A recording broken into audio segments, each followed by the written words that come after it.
Jadi kalau ingin bahagia, bahagialah sekarang. Kalau kamu sudah bahagia, maka kamu akan menarik semua hal yang membahagiakan. Syaratnya kamu bahagia. Karena hanya bahagia yang bisa menarik bahagia. Itu namanya tabur tuai. Itu sejenis aksi sama dengan min reaksi. Makanya yang suka ngomong hidup adalah susah dan penuh perjuangan. Kalau di otakmu itu yang ada, maka susah akan menarik susah, perjuangan akan menarik perjuangan. Jadi hidupnya itu selalu saja susah dan penuh perjuangan. Ingin teh manis saja susah dan penuh perjuangan. Coba. Jadi alam ini mengajak kita untuk bertumbuh supaya kita cerdas. Karena kecerdasan diperlukan untuk meningkatkan kapasitas kita ketika kita menemukan rasa sakit.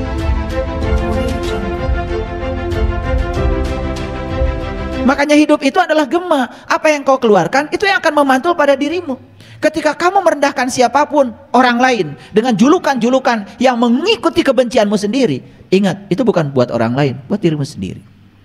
Kan kita kadang-kadang kalau benci pada orang, sering mengutarakan kata-kata kotor pada orang itu, sangat merendahkan. Dengan sebutan sama, ingat, itu bukan buat orang.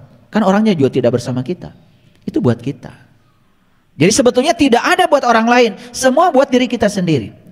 Semua kebaikan tidak ada buat orang lain, buat diri kita. Dan semua keburukan pun tidak ada buat orang lain, buat kita. Hati-hati dengan pikiran, kata-kata, dan tindakan kita. Karena apa?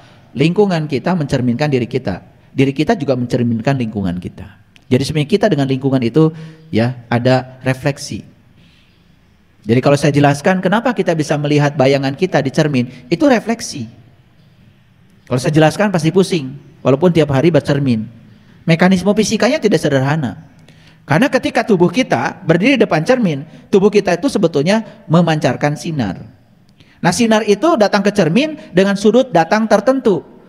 Di situ ada yang namanya hukum Snellius. Makanya cermin dibuat permukaannya sehalus mungkin agar apa? Sudut datang sama dengan sudut pantul. Nah, pantulan dari sinar kita diperpanjang ke dalam, itu yang jadi bayangan kita. Makanya terbentuklah bayangan di cermin.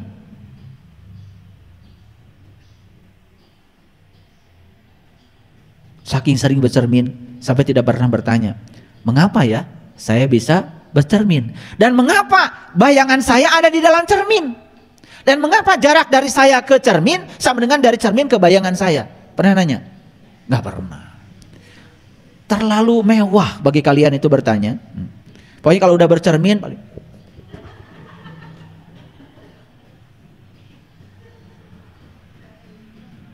Jadi banyak sebetulnya peristiwa alam yang tidak kita pertanyakan. Saking apa? Saking kita sudah terjebak dalam apa? Mohon maaf ya, inersia pikiran. Pikiran kita tuh sudah tidak ada daya kritisnya, sehingga pertanyaan itu tidak pernah muncul. Atau gini, suara saya kalau pakai mic ini terdengar lebih keras, bukan? Pernah tanya? Pernah tanya, gimana mekanisme rangkaian elektronik sehingga suara saya yang kecil bisa dibuat menjadi besar? Makanya ada yang namanya amplifier. Amplify itu bukan bahasa Inggris, dikali kan? Amplify itu kan dikali. Jadi suara saya itu dikali oleh apa? Oleh rangkaian elektronik. Nah, sekarang pernah lihat gak rangkaian elektronik kan seperti apa? Supaya suara saya jadi keras. Pernah? Boro-boro ingin tahu. Paling kalau udah nyanyi aja. Makanya saya kalau, mohon maaf ya, saya kemarin ngasih ujian sidang mahasiswa, skripsi. Judulnya itu rangkaian listrik arus searah. Udahlah, penelitian macam-macam. Saya bilang sama mahasiswa saya tidak tertarik untuk menguji skripsi Anda tentang riset Anda. Saya cuma tertarik untuk bertanya pada Anda, apa sih listrik itu? Cicing tuh mahasiswa. Padahal sudah riset tentang listrik. Saya tanya, naon listrik teh? Cicing, nangtung. Saya cuma tanya apa listrik itu. Saya masih ingat dulu saya punya dosen. Begitu dia masuk kelas pertama kali, itu kuliah listrik itu 4 SKS. Dosennya sudah meninggal. Dia cuma nulis di papan tulis, apakah listrik itu? Pergi aja. 4 SKS 200 menit Wah sudah, yang namanya kita mahasiswa kan suka sok tahu. Wah diskusi listrik itu apa, bikin definisi. Udah 200 menit datang lagi tuh. Pertama kali kuliah kelistrikan itu. Ahli listrik. Paling ditakuti kalau kuliah listrik, dia memang ahlinya. Saya belajar sama dia. Selesai gitu, kemudian beliau bilang, sudah diskusinya. Sudah Pak. Gimana listrik menurut Anda? Oh mahasiswa ngomong terus. Dibiarkan lagi sama dia. Udah gitu dia bilang, saya 26 tahun jadi dosen listrik. Sampai sekarang saya tidak tahu listrik itu apa.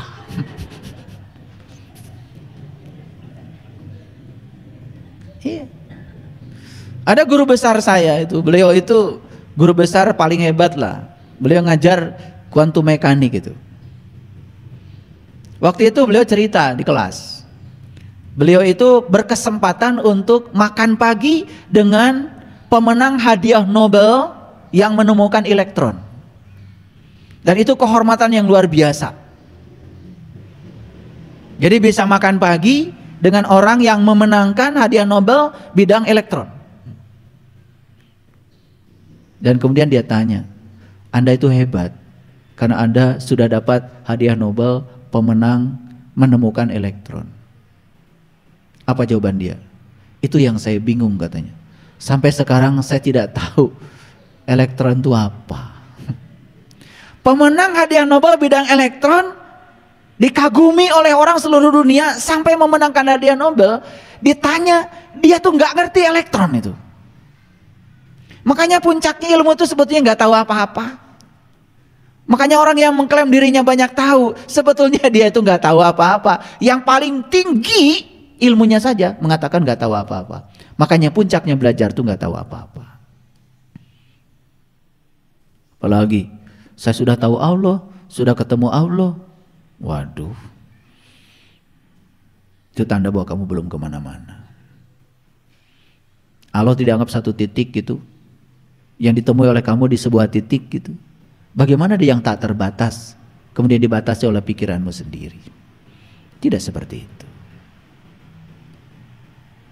Baik ya, jadi hukum karma yang pertama adalah aksi reaksi. Lihat saya semuanya. Saya tanya, ingin bahagia nggak kita? Bahagia itu hanya bisa ditarik oleh bahagia.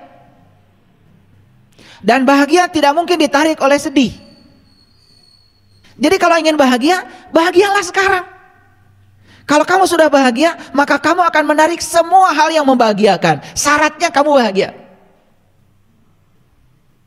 Karena hanya bahagia yang bisa menarik bahagia. Itu namanya tabur tuai. Itu sejenis aksi sama dengan min reaksi. Jadi aneh ingin bahagia, tapi yang dipikirkan masa lalu yang menyedihkan. Yang dibicarakan hal yang tidak menyenangkan. Yang dikeluhkan adalah hal yang tidak mau kejadian. Aneh enggak? Ini karena tidak mengerti mekanisme tabur tuai. Itu yang disebut dengan like attracts like. Yang serupa menarik yang serupa. Ada yang punya utang di sini? Sebenarnya saya malas nanya karena gak ditanya juga pasti pada punya utang. Cuman ini supaya kelihatan tanya jawab aja. Makanya saya tanya. Saya tahu sebetulnya nggak usah acungkan tangan. Pada punya utang. Terutama utang pada Allah. Itu yang tidak boleh dibawa mati. Kalau utang ke BRI, ke BCA nggak apa-apa. Nanti juga yang dikejar yang hidup. Ada rumah sisa ntar juga disita, nggak apa-apa, nggak apa-apa. Tapi utang kepada Allah nggak bisa diwakilkan, harus dibayar oleh kamu. Tapi saya mau berbicara utang yang biasa, utang uang misalkan. Ada nggak sekarang kata utang di otak kita? Ada nggak? Selama kata utang ada di otakmu, selama itu yang akan datang adalah utang baru. Karena utang menarik utang. Banyak yang tidak percaya sama saya, dianggap main-main omongan saya ini. Padahal pikiran ini energi. Kalau energi itu getaran, kalau getaran frekuensi. Makanya setiap energi akan bisa menarik energi baru. Karena itu hukum tarik menarik. Ini sains, bukan ilmu nujum. Sekarang gimana caranya melunasi utang? Cara yang pertama, mengganti kata utang di otak dengan keberlimpahan. Ganti dulu. Ganti kata utang di otakmu dengan keberlimpahan. Keberlimpahan akan menarik keberlimpahan. Kalau berlimpah utang lunas, tabungan nambah. Ini hukum tarik menarik. Makanya yang suka ngomong hidup adalah susah dan penuh perjuangan. Kalau di otakmu itu yang ada, maka susah akan menarik susah. Perjuangan akan menarik perjuangan. Jadi hidupnya itu selalu saja susah dan penuh perjuangan. Ingin teh manis saja susah dan penuh perjuangan. Coba. Makanya mengubah nasib adalah mengubah pikiran. Makanya syarat pertamanya apa? Ganti kata susah dengan mudah. Penuh perjuangan ganti dengan menyenangkan. Coba ganti di otakmu dengan hidup itu mudah dan menyenangkan. Percaya sama saya, kalau sudah diganti kata di otaknya, like attracts like. Itu namanya tabur tuai. Ini mekanisme semesta itu seperti itu. Cuman kita nggak ngerti, mengubah nasib malah kerja keras. Saya lihat itu ada di WA grup kita itu, pejuang subuh. Ya Allah. Siapa tuh orangnya? Pengen kenal saya itu. Pejuang subuh. Berarti dia subuh aja harus berjuang. Artinya bangun saja penuh perjuangan kan repot. Betul nggak? Hati-hati dengan kata-katamu. Like attracts like.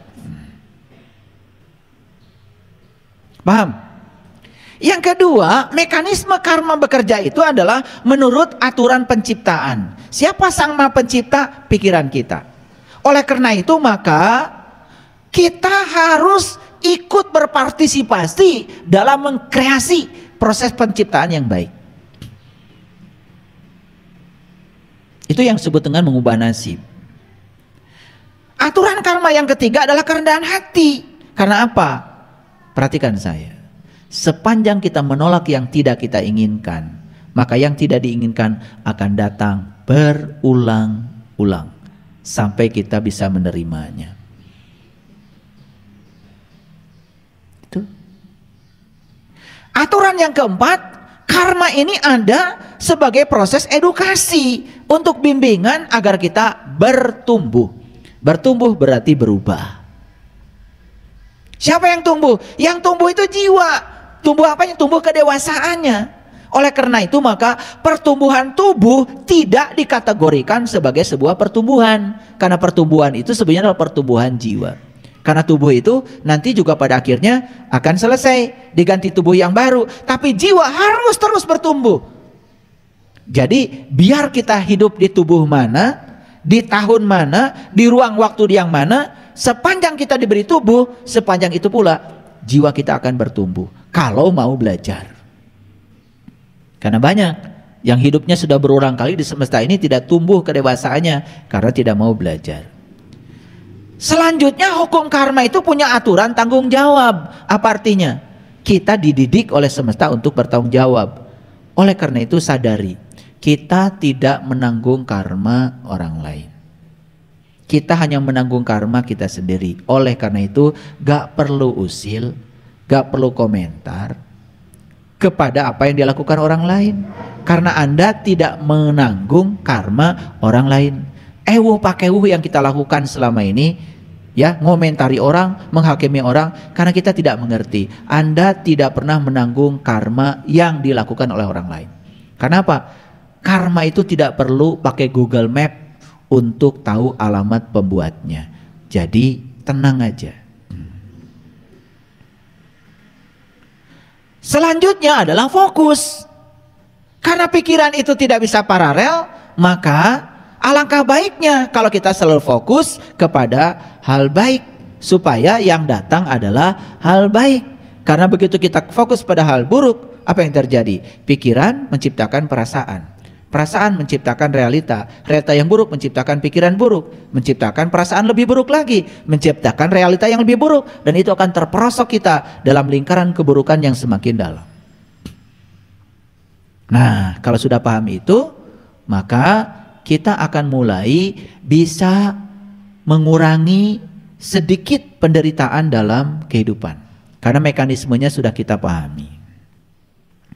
Oleh karena itu yang pertama, pesan saya, perhatikan, kenyamanan adalah penjara untuk kebebasan dan musuh bagi pertumbuhan. Jadi orang yang senang dengan kenyamanan berarti sebetulnya dia sedang memenjarakan dirinya untuk tidak mengalami pertumbuhan. Karena kenyamanan adalah musuh bagi pertumbuhan. Jadi oleh karena itu kalau ingin tumbuh berarti kita harus keluar dari zona nyaman. Hati-hati keluar dari zona nyaman. Karena apa? Banyak yang tidak siap. Kenapa tidak siap? Tahu jawabannya? Kalian sudah terbiasa untuk nyaman ketika mendapatkan yang diinginkan. Dan langsung sesaat tidak nyaman ketika mendapatkan yang tidak diinginkan. Padahal pertumbuhan hanya akan terjadi saat kita mendapatkan yang tidak diinginkan. Ulangi. Pertumbuhan jiwa hanya akan terjadi justru saat kita mendapatkan yang tidak diinginkan. Jadi orang yang selalu siap menerima yang diinginkan saja berarti dia siap mati. Karena jiwanya tidak akan tumbuh.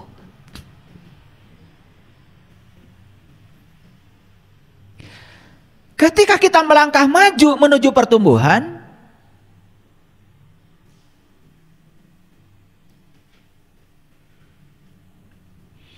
pilihannya cuman itu saja. Daripada kita melangkah mundur ke tempat yang aman. Melangkah mundur ke tempat yang aman berarti kita membunuh diri kita. Melangkah maju ke tempat pertumbuhan berarti kita sedang mengizinkan kita tumbuh. Tetapi di tempat yang itu, di situ ada zona tidak nyaman. Tetapi itu tumbuh. Pilih mana? Pilih mana? Melangkah maju ke tempat yang tidak nyaman tetapi ada pertumbuhan, atau melangkah mundur ke tempat yang aman tetapi kita mati. Pilih mana? Bohong.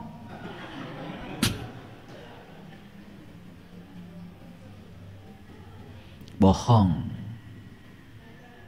Yang terjadi nggak begitu. Begitu masuk zona tidak nyaman, ya pasti marah, benci, mengeluarkan kata-kata kotor, betul nggak? Menyalahkan orang. Yang terjadi itu. Padahal disitulah justru ada pertumbuhan kalau kita mau masuk ke situ. Karena pertumbuhan hanya terjadi di zona tidak nyaman. Makanya pertanyaannya, mau melangkah maju ke zona tidak nyaman tapi tumbuh, atau melangkah mundur ke tempat yang aman tetapi tidak tumbuh? Pasti jawaban kamu yang kedua. Yang pertama maksud saya. Kenyataannya yang kedua, maksudnya begitu.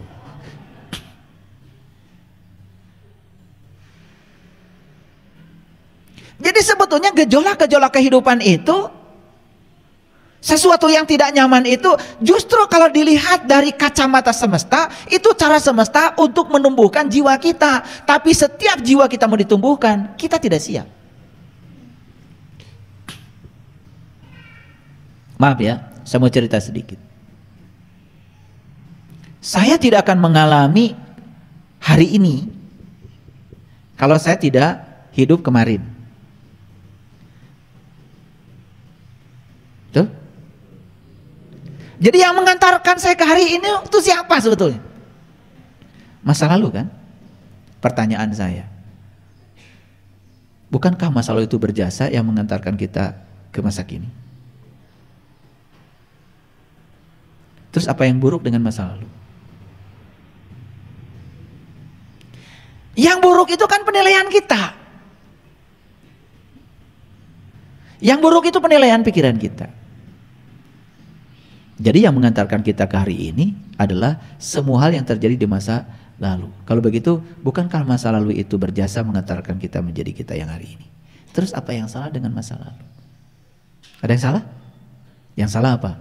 Yang salah pikiran kita, penilaian pikiran kita terhadap masa lalu. Karena pikiran kita masih terjebak oleh baik dan buruk. Itulah bahayanya pikiran.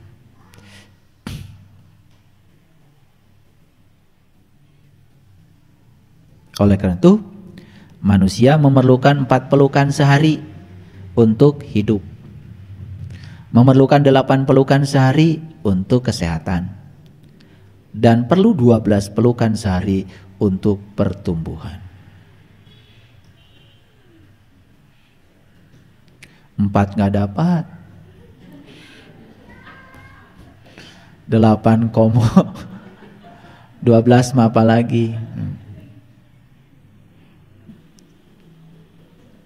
Jadi ternyata 12 pelukan sehari itu membuat jiwa tumbuh. Jadi saya wajar kalau kalian gak tumbuh-tumbuh jiwanya, kurang pelukan.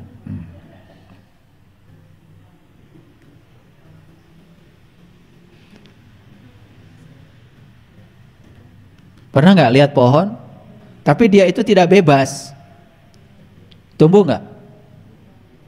Misalkan ruang kosongnya itu gak ada buat dia tumbuh. Karena apa? Di atas ada pohon lain, pinggir ada gawir, tanah, kan gitu.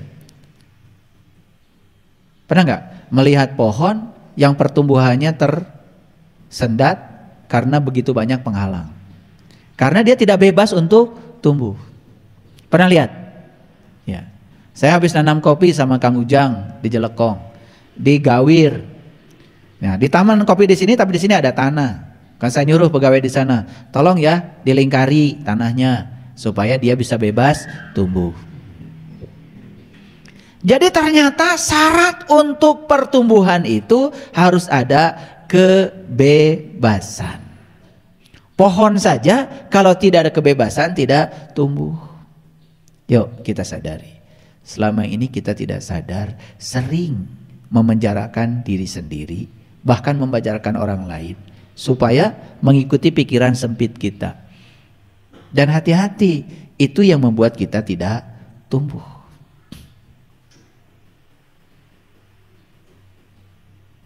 Pernah gak membatasi anak? Jangan begini, jangan begitu, jangan belajar ini, jangan belajar itu. Betul gak? Ya. Naik motor, jangan. Naik mobil, jangan. Bisa cilaka. Betul nggak? Mau kerja? Jangan, bisa loba duit.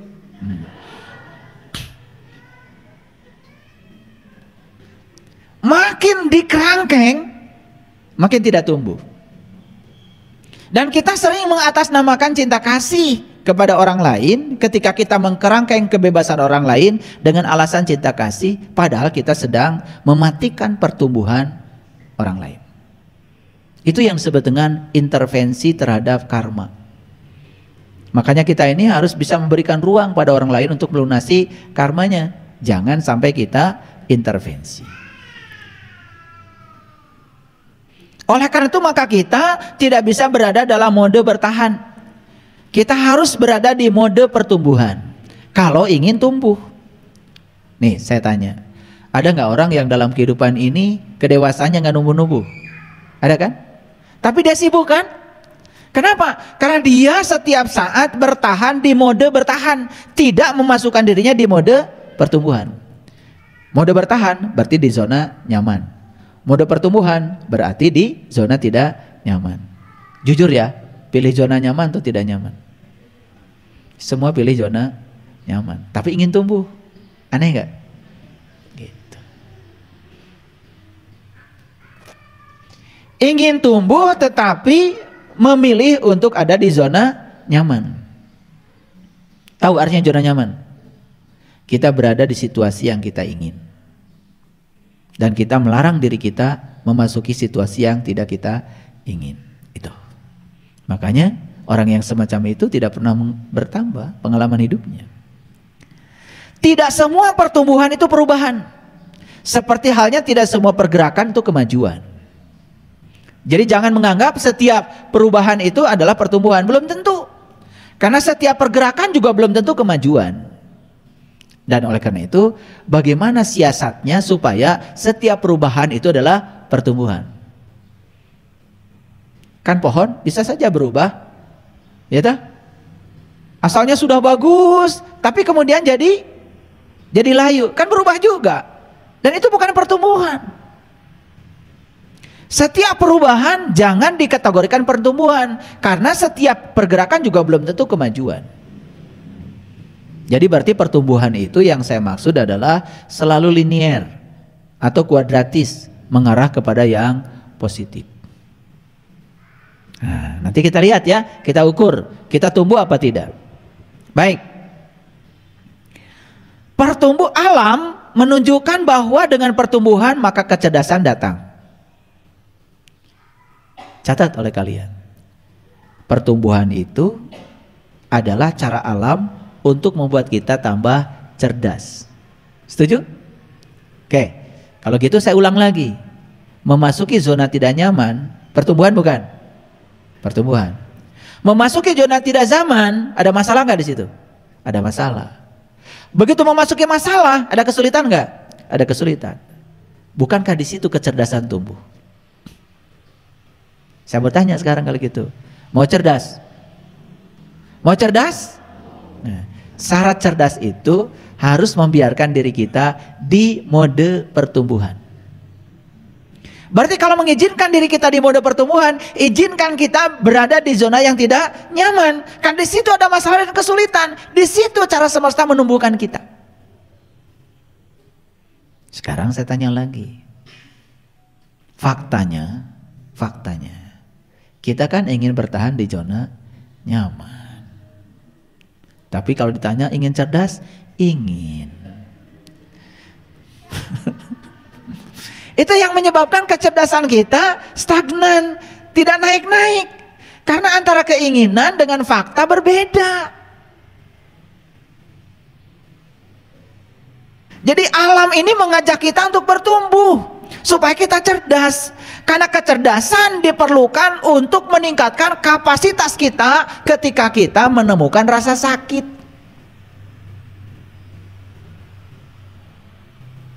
Ngerti? Gini saya kasih tahu, sederhana. Pernah ada cerita tabung gas meledak? Oke. Kenapa? Ruangnya sempit.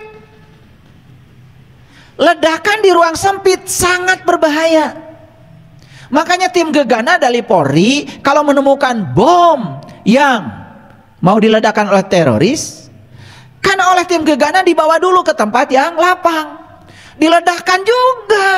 Sama seperti yang diledakkan oleh teroris. Cuma teroris meledakannya di ruang sempit supaya timbul kerusakan. Tim gegana Polri juga sama meledakkan bom dengan ledakan yang sama. Cuma diledakannya di ruang yang kosong. Ternyata di ruang kosong yang luas tanpa batas, ledakan sama sekali tidak berbahaya. Jadi kalau begitu yang bahaya itu apa? Ledakannya atau ruang sempitnya? Jawab. Nih, ringan gak ini? Ringan gak ini? Ringan. Sekarang taruh tangan kita di sini, letakkan ini di sini. 5 menit, gak apa-apa. 10 menit, belum apa-apa. 10 jam? 10 hari? 10 bulan?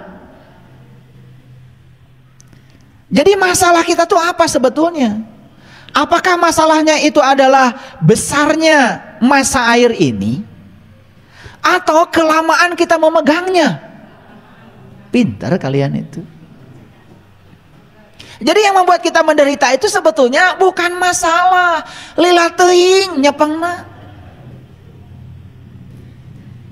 Masalah sudah berlalu 10 tahun yang lalu. Tiap ngobrol eta deui. Tiap ngobrol eta deui. Padahal kejadiannya sudah 10 tahun yang lalu. Jadi sebetulnya masalah besar kita itu bukan masalahnya, tetapi kita menggenggamnya terlalu lama.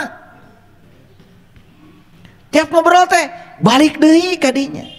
Eueuh nu anyar. Tiap ngobrol balik deui, makana mending cicing. Sebetulnya masalahnya bukan berapa masa air ini, tetapi berapa lama Anda menggenggamnya. Sebetulnya kalau digenggamnya sebentar kan gak masalah.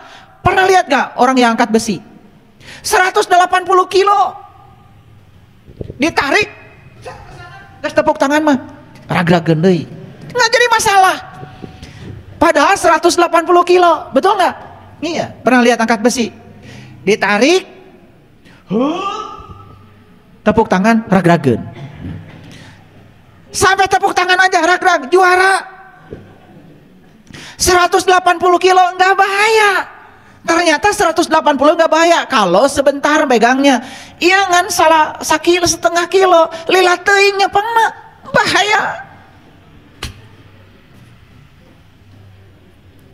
Makanya itulah kita sering mengizinkan kita tuh balik deui ke masa lalu, balik deui ke masa lalu. Karena kita sendiri yang memegangnya terlalu lama. Itulah sumber penderitaan kita, sekaligus sumber neraka kita.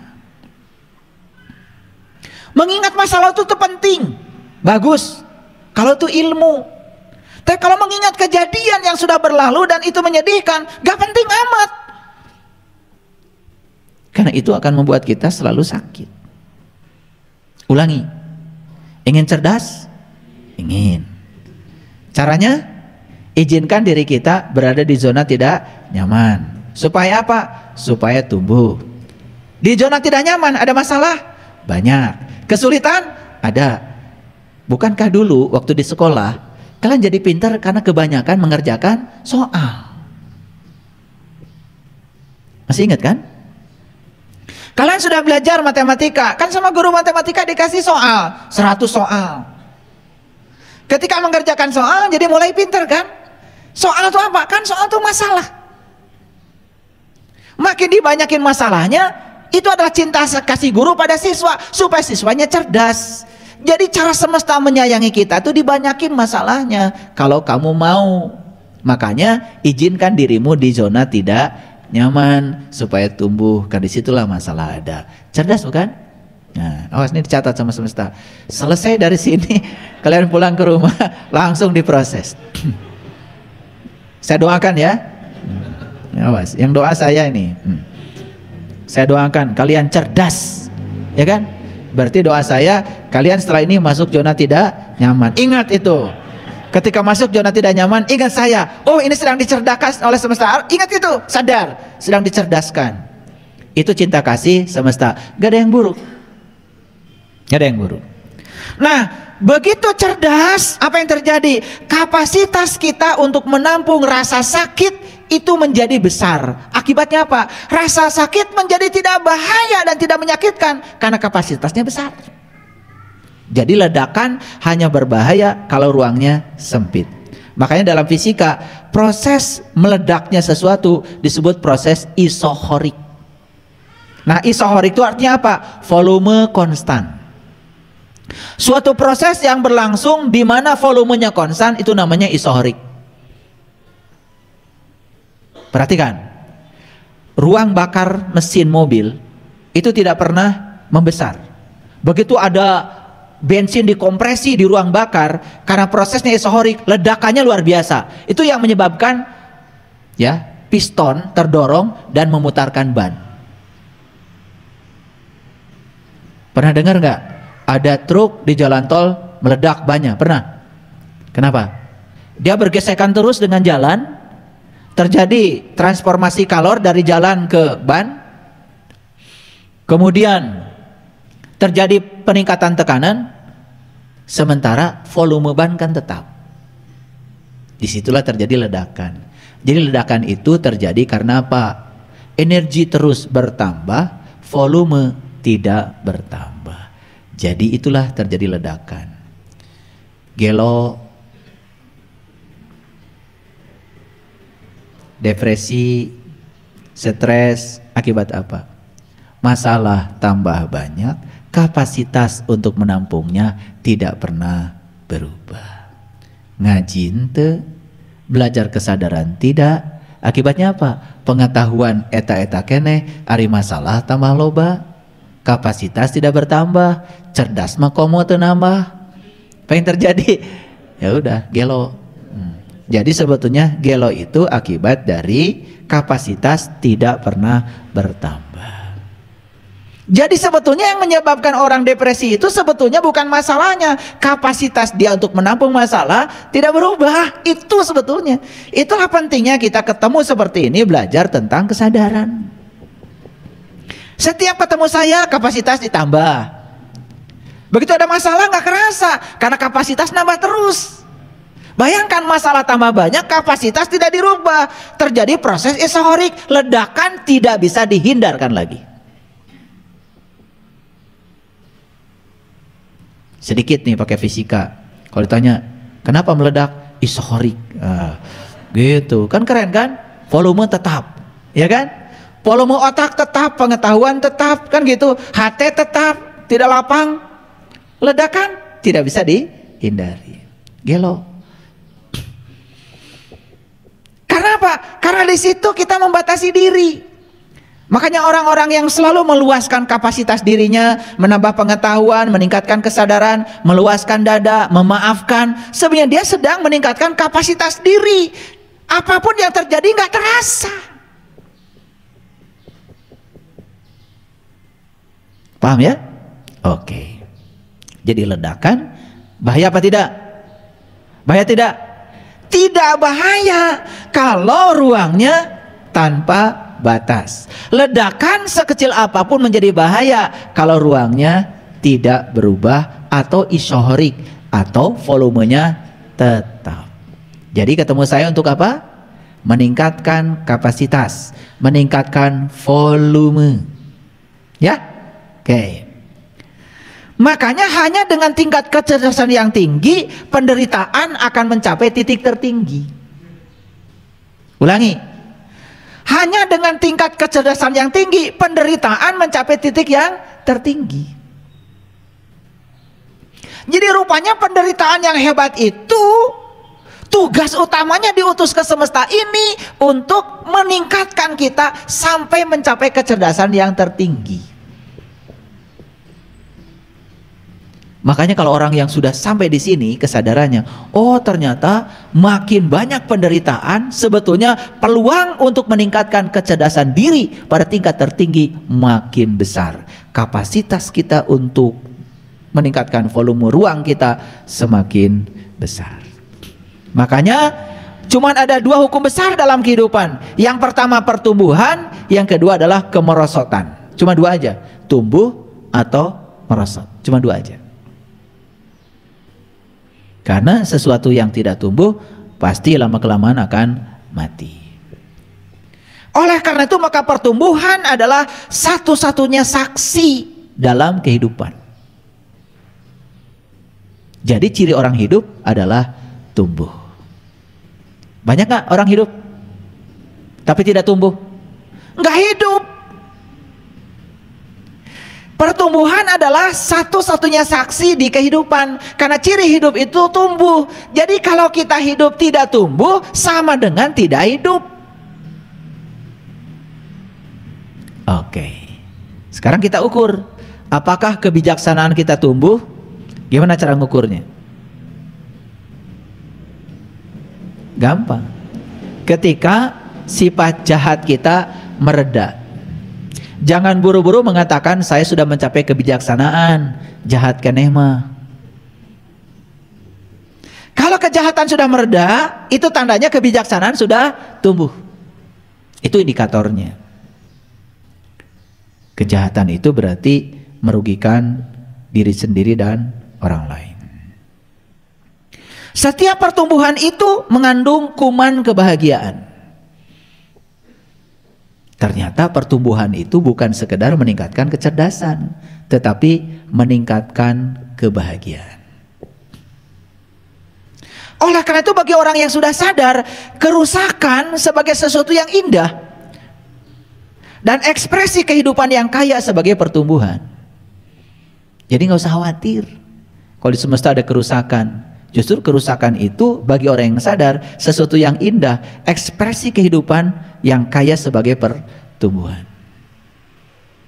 Masih ingat ya, kenapa Jepang itu menjadi negara maju? Kan gara-gara dirusak oleh sekutu. Dibom Hiroshima dan Nagasaki, hancur seluruh infrastruktur di Jepang saat itu yang menyebabkan Jepang tumbuh pesat karena ada kerusakan. Jadi kerusakan bagi orang yang sadar itu indah. Kerusakan bagi orang yang sadar ekspresi kehidupan. Karena di situ kaya dengan pertumbuhan. Jadi kalau saya jelaskan seperti ini, ternyata semua hal di kehidupan ini ternyata baik-baik saja. Kalau kita tahu ilmunya, menjadi tidak baik itu gara-gara kita tidak punya ilmunya, itu aja sebetulnya. Makanya alam semesta diciptakan sedemikian luar biasa. Ada keunikan, ada perbedaan. Wajah kita diciptakan berbeda, betul? Kita disebut berbangsa-bangsa. Maka di Quran dikatakan kita diciptakan berbeda, berbangsa-bangsa, bersuku-suku. Kan tujuannya satu, lita'arofu, untuk saling mengarifi, untuk saling mengenal, bukan saling menyamakan. Oleh karena itu maka perbedaan adalah alasan perayaan dan pertumbuhan, bukan alasan kehancuran. Karena justru kehancuran itu ketika kita menolak perbedaan. Indah bukan? Luar biasa.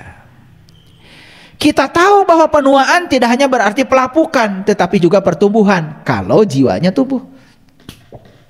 Tetapi penuaan akan disebut pelapukan kalau jiwanya tidak tumbuh. Ada nggak orang menua lapuk? Ada? Banyak. Jadi penuaannya itu hanya terjadi proses pelapukan. Karena apa? Tubuhnya betul menua, tubuhnya betul makin lemah, tubuhnya betul makin hancur, tetapi tidak diiringi oleh pertumbuhan kedewasaan dari jiwanya. Oleh karena itu, pertumbuhan pribadi bukanlah masalah mempelajari informasi, tetapi melupakan batas-batas yang lama. Jadi kalau ingin tumbuh, lupakan batas-batas lama kita. Tidak cukup hanya mempelajari informasi baru. Karena sebanyak apapun informasi baru yang kita terima, kalau batas-batas lama tidak kita hancurkan, maka kita tidak akan tumbuh. Jadi yang mengerem pertumbuhan itu adalah batas-batas lama, yaitu pikiran jadul, pikiran yang selalu tertarik ke masa lalu. Hidup adalah proses yang berkelanjutan untuk memilih antara keamanan dan risiko. Pilih mana? Kalau saya kasih pilihan, hidup adalah proses yang berkelanjutan untuk memilih. Kalau disuruh memilih oleh saya, keamanan atau risiko, pilih mana? Pilih keamanan atau risiko? Pintar kalian kalau memilih di sini mah. Pasti milih risiko. Karena ada bocorannya tuh dalam kurung. Kalau pilih keamanan karena takut dan membutuhkan pertahanan. Kalau memilih risiko demi kemajuan dan pertumbuhan. Karena di risiko ada pertumbuhan, kalian pilih risiko. Padahal faktanya lebih memilih keamanan. Betul apa tidak? Iya. Padahal ketika memilih keamanan, justru di situ karena ada takut. Karena kita justru akan defensif, bertahan. Bertahan di zona nyaman justru membuat kita gitu-gitu saja, tidak layak untuk dihidupi. Tetapi ketika kita mengambil risiko, maka di situ ada kemajuan. Ketika mengambil risiko, di situ ada pertumbuhan. Pertumbuhan meningkatkan kecerdasan, kecerdasan meningkatkan kapasitas. Sebesar apapun rasa sakit, kalau kapasitasnya luas, tidak terasa sakit. Inilah sebetulnya yang harus kita pelajari di kajian-kajian. Karena kebanyakan, mohon maaf, kajian itu lebih banyak standar, tidak meningkatkan kesadaran, ya kan? Pokoknya lakukan ini, nanti di akhirat dapat surga. Jangan lakukan ini, karena di akhirat nanti dapat neraka. Gitu saja.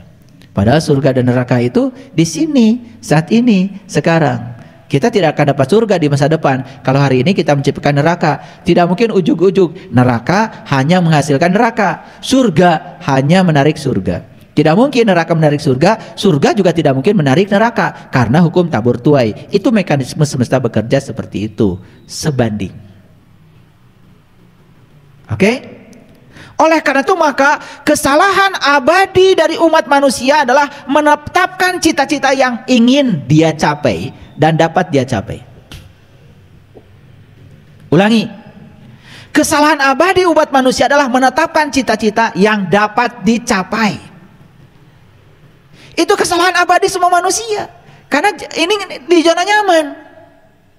Kalau tidak mau melakukan kesalahan, mulai sekarang bikin cita-cita yang sulit dicapai.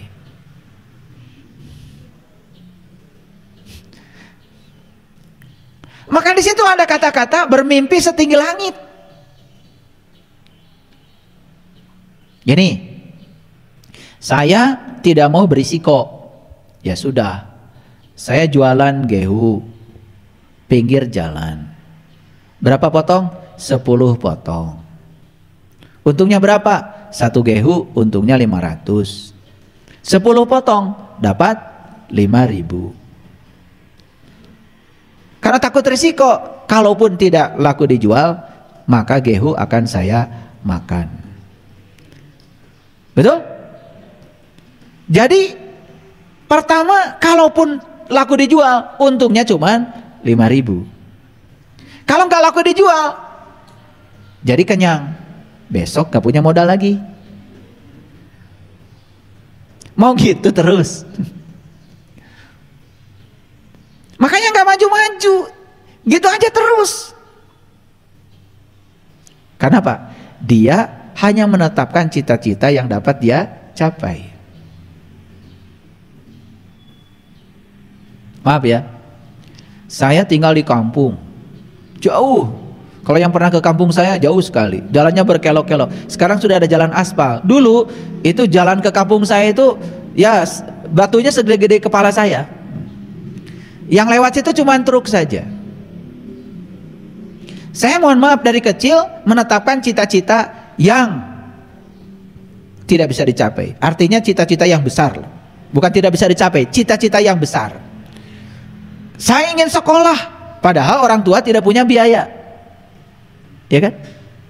Saya ingin hidup seperti yang saya impikan.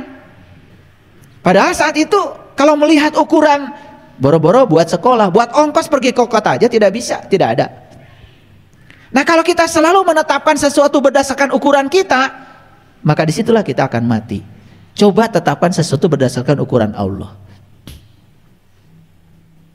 Kemarin Mbak Uki bikin pengumuman, saldo untuk pembangunan Jelekong alhamdulillah sekarang min 35 juta. Itu di rekening saya. Kalau di rekening Allah kan tak terbatas. Maka saya bilang pembangunan Jelekong jalan terus. Karena saya tidak berpatokan pada saldo rekening saya. Saya menggunakan saldo rekeningnya Allah. Insya Allah ada rezekinya. Itulah namanya kita keluar dari kesalahan abadi kita. Karena kesalahan abadi umat manusia itu satu, menetapkan cita-cita yang dapat dicapai, mengukur sesuai dengan ukuran kita. Sekarang cobalah mengukur sesuatu dengan keberlimpahan Tuhan. Kalau Allah mau pasti bisa. Minggu depan umroh ya. Nah gitu bagus. Langsung aja iya, nggak usah lihat saldo. Kalau saya bulan depan umroh ya, sebentar. Lihat saldo 1.500. Ya pasti mengatakan, wah, boro-boro buat umroh kan begitu.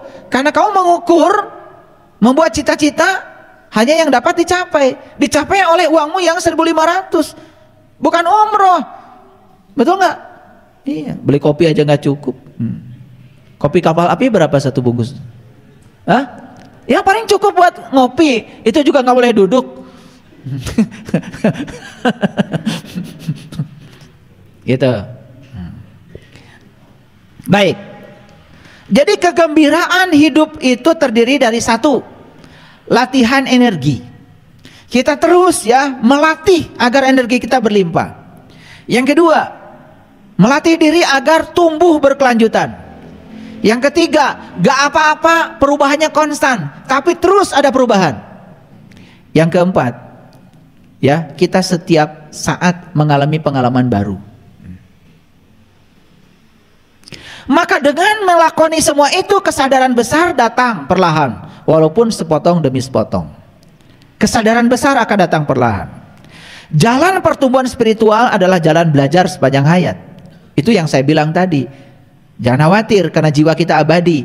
Begitu sadar kalau saya adalah jiwa, maka nggak usah takut kematian, nggak usah takut kehidupan. Karena saya tidak pernah mati. Yang mati cuma tubuh saya. Dan mati itu saat tubuh diganti saja dengan tubuh yang baru untuk memiliki kendaraan yang lebih hebat. Itu aja kok. Jadi kenapa takut mati? Kan cuma diganti aja. Justru ketika kita diganti malah kita bersyukur karena diganti dengan tubuh yang akan melanjutkan perjalanan jiwa lebih keren lagi. Kan begitu. Nggak usah takut. Oleh karena itu maka pertanyaan saya dari awal tadi, apakah manusia itu adalah tubuh yang beri jiwa atau jiwa yang difasilitasi oleh tubuh? Kalian sudah bisa menjawab kan? Manusia adalah jiwa yang difasilitasi tubuh. Oleh karena itu saya bukan tubuh, saya adalah jiwa. Saya tidak mati, saya abadi seabadi Allah.